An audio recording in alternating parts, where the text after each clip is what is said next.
इस्राएली फौज ने ईरान की तरफ बढ़ने वाली जंगी तैयारों की वीडियो जारी कर दी है। इस्राएली फौज का कहना है कि यह ऑपरेशन राइजिंग लाइन का हिस्सा है। फौज के मुताबिक 200 से ज्यादा लड़ाका तैयारों ने ईरान के मुख्तलिफ हिस्सों में 100 से ज्यादा मकामात को टारगेट किया।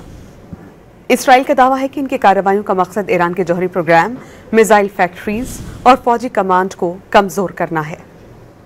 इस्राएली फौज ने ईरान की तरफ बढ़ने वाली जंगी तैयारों की वीडियो जारी कर दी है। इस्राएली फौज का कहना है कि यह ऑपरेशन राइजिंग लाइन का हिस्सा है। फौज के मुताबिक 200 से ज्यादा लड़ाका तैयारों ने ईरान के मुख्तलिफ हिस्सों में 100 से ज्यादा मकामात को टारगेट किया। इसराइल का दावा है कि इनकी कार्रवाइयों का मकसद ईरान के जौहरी प्रोग्राम, मिसाइल फैक्ट्रीज और फौजी कमांड को कमजोर करना है।